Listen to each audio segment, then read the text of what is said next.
എൻ്റെ എല്ലാ ഫ്രണ്ട്സിനും ബൈറ്റ്സിൻ്റെ ഓണം സ്പെഷ്യൽ സീരീസിൻ്റെ ഫസ്റ്റ് വീഡിയോയിലേക്ക് സ്വാഗതം. നമ്മൾ ഈ ഒരു സീരീസിൽ മെയിനായിട്ടും കവർ ചെയ്യാൻ വിചാരിക്കും നമ്മൾ സദ്യക്കൊക്കെ ഉണ്ടാക്കുന്ന സൈഡ് ഡിഷസ് ഉണ്ടല്ലോ, അതാണ്. ആൻഡ് ഇന്നത്തെ വീഡിയോയിൽ നമ്മൾ ഉണ്ടാക്കാൻ പോകുന്നത് വെള്ളപ്പച്ചടിയാണ്. വെള്ളപ്പച്ചടി നമ്മൾ ഉണ്ടാക്കാൻ പോകുന്നത് പച്ചപ്പപ്പായ വെച്ചിട്ടാണ്. ശരിക്കും പറഞ്ഞാൽ ഞങ്ങളുടെ നാട്ടിൽ ഇതിന് പറയുന്നത് കർമൂസ് എന്നാണ്, പക്ഷേ മാക്സിമം ആൾക്കാർക്കും മനസ്സിലാവില്ല. അതുകൊണ്ട് മാത്രമാണ് ഞാൻ പച്ചപ്പപ്പായ എന്ന് പറഞ്ഞത്. അപ്പോൾ ആദ്യം തന്നെ നമുക്കിതിനെ നന്നായിട്ടൊന്ന് വൃത്തിയാക്കിയിട്ട് നല്ല നൈസായിട്ട് കട്ട് ചെയ്തെടുക്കണം. പച്ചടി ശരിക്കും പറഞ്ഞാൽ ഒരു സൈഡ് ഡിഷ് അല്ലേ, അപ്പോൾ നമുക്ക് അധികം ഒരുപാട് ഉണ്ടാക്കേണ്ട ആവശ്യമില്ല. അതുകൊണ്ട് ഞാനിവിടെ ഒരു പപ്പായയുടെ പകുതി എടുക്കുന്നുള്ളൂ. നല്ല നൈസായിട്ട് വേണം നമ്മൾ പീസ് കട്ട് ചെയ്തെടുക്കാൻ വേണ്ടിയിട്ട്.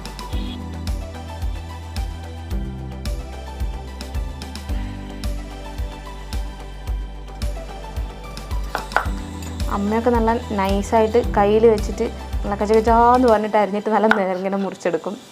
നമ്മളത്രയും എക്സ്പേർട്ട് അല്ലാത്തത് കൊണ്ട് നമുക്കിങ്ങനെ ബോർഡിൽ വെച്ച് നൈസായിട്ട് കട്ട് ചെയ്തെടുക്കാം.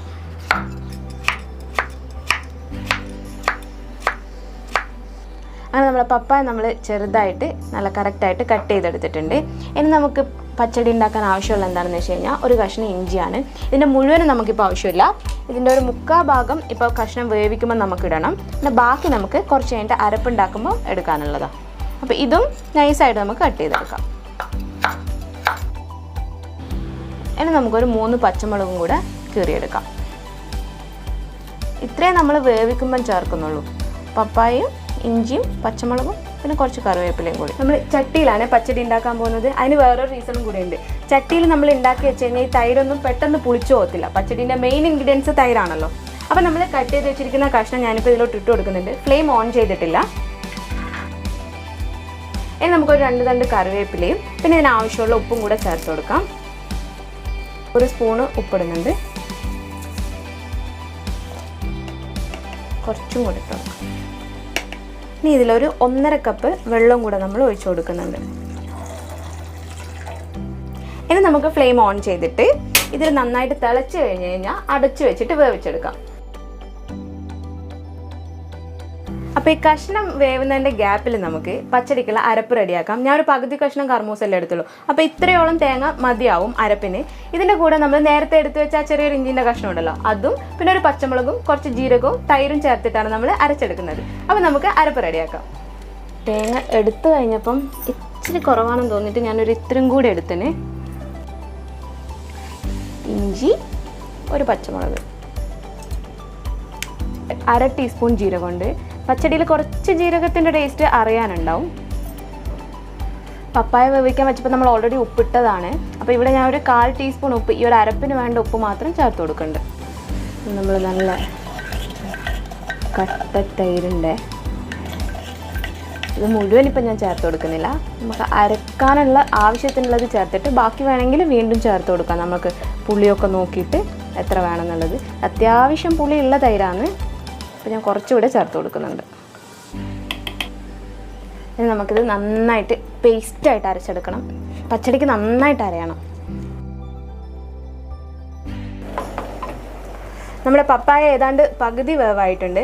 ഇനി ഈ വെള്ളവും കൂടെ വറ്റുമ്പോഴത്തേക്ക് നമുക്ക് കറക്റ്റായിട്ട് കിട്ടും. ഇത് ആക്ച്വലി പറഞ്ഞു കഴിഞ്ഞാൽ ഉണ്ടല്ലോ, കുമ്പളങ്ങ വെച്ചിട്ടാണ് ഉണ്ടാക്കുന്നത് ശരിക്കും പറഞ്ഞു കഴിഞ്ഞാൽ. പിന്നെ വെള്ളരിക്ക വെച്ചിട്ടും വെണ്ടക്ക വെച്ചിട്ടും ഒക്കെ ഉണ്ടാക്കാം. എല്ലാം സെയിം പ്രൊസീജിയറാണ്. വെണ്ടക്ക വെച്ച് ഉണ്ടാക്കുമ്പോൾ മാത്രം എണ്ണയിൽ വഴറ്റിയിട്ടാണ് കഷ്ണം എടുക്കുന്നത്. പിന്നെ ഡിഫറെൻ്റ് ആയിട്ടുള്ള കാര്യം എന്താണെന്ന് വെച്ച് കഴിഞ്ഞാൽ, ഈ സദ്യയിൽ വിളമ്പുന്ന എല്ലാ സൈഡ് ഡിഷസും ഉണ്ടല്ലോ, വടക്കോട്ട് ഉണ്ടാക്കുന്നത് വേറെ രീതിയിലും തെക്കോട്ട് ഉണ്ടാക്കുന്നത് വേറെ രീതിയിലാണ്. അതെനിക്ക് കറക്റ്റായിട്ട് മനസ്സിലായത്. എൻ്റെ ഏടത്തി അമ്മ എറണാകുളത്തുള്ളതാണ്. അപ്പോൾ ചേച്ചി വന്നിട്ട് പച്ചടി ഉണ്ടാക്കിയപ്പോൾ ഫസ്റ്റ് ഇത് ഞങ്ങൾ ആക്ച്വലി ഇത് കഷ്ണം തണുത്തിട്ടാണ് ഈ അരപ്പ് ചേർക്കുന്നത്, അത്ര പോലും ചൂടില്ലാതെ.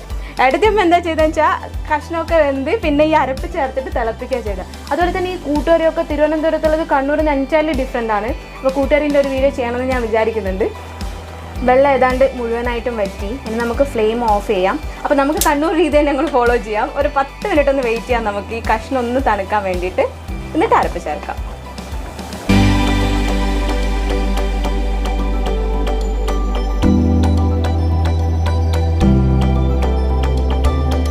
ഇതിങ്ങനെ മിക്സ് ചെയ്യുമ്പോൾ നമുക്ക് മനസ്സിലാവും ഇനി തൈര് ചേർക്കേണ്ട ആവശ്യമുണ്ടോ എന്നുള്ളത്. പിന്നെ പൊതുവേ പച്ചടി കുറച്ച് കട്ടിയിലാണല്ലോ ഉണ്ടാവുക. ഇതിലിനി തൈര് ചേർക്കേണ്ട ആവശ്യമില്ല, ഇത് തന്നെ മതിയാവും. പിന്നെ നിങ്ങൾക്ക് കുറച്ച് ലൂസായിട്ടിരിക്കണ പച്ചടിയാണ് ഇഷ്ടമെങ്കിൽ കുറച്ചുകൂടെ തൈര് ചേർത്ത് കൊടുക്കാം. ഇത് ഓക്കെയാണ്. നെക്സ്റ്റ് നമ്മളിതിൽ ചേർത്ത് കൊടുക്കാൻ പോകുന്നത് ഒരു 2 ടേബിൾ സ്പൂണോളം ഉണ്ടാവും പച്ചക്കടുക് ചതുക്കിയതാണ്. ഇത് ശരിക്കും പറഞ്ഞാൽ നല്ല ടേസ്റ്റ് തരുന്നൊരു സാധനമാണ് കേട്ടോ. ഈ പച്ചടിക്ക് കയ്പൊന്നും ഉണ്ടാവില്ല. നമ്മൾ വിചാരിക്കും കയ്പുണ്ടാവുന്നു, പക്ഷെ ഒരു കയ്പും ഉണ്ടാവില്ല, നല്ല ടേസ്റ്റാണ്.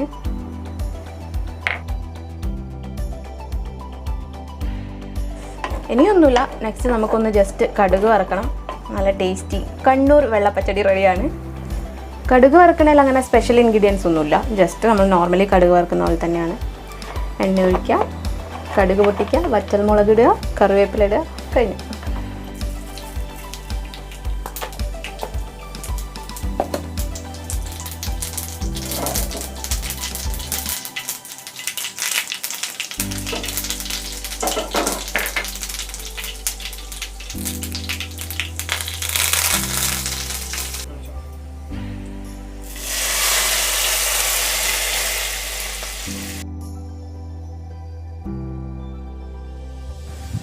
അങ്ങനെ നമ്മുടെ കണ്ണൂർ തലശ്ശേരി സ്റ്റൈലിലുള്ള കർമൂസ് വെച്ചിട്ടുള്ള വെള്ളപ്പച്ചടി ഇവിടെ റെഡിയാണ്. സംഭവം അടിപൊളിയാണ് കേട്ടോ. അപ്പോൾ നിങ്ങൾ ഇതുവരെ ഈ ഒരു രീതിയിലല്ല ഉണ്ടാക്കുന്നതെങ്കിൽ ഇത്തവണത്തെ ഓണത്തിന് ഇതൊന്ന് ട്രൈ ചെയ്ത് നോക്കണം. അപ്പോൾ ബൈറ്റ്സിൻ്റെ ഇന്നത്തെ വീഡിയോ ഇവിടെ അവസാനിക്കുകയാണ്. ഞങ്ങളുടെ വീഡിയോ നിങ്ങൾ ആദ്യമായിട്ടാണ് കാണുന്നതെങ്കിൽ പ്ലീസ് ലൈക്ക് ചെയ്യുക, ഷെയർ ചെയ്യുക, സബ്സ്ക്രൈബ് ചെയ്യുക. അപ്പോൾ ബൈറ്റ്സിൻ്റെ ഓണം സീരീസിൽ മറ്റൊരു വീഡിയോ ആയിട്ട് കാണുന്നതുവരേക്കും this is Subi signing off from Bytes. Bye by.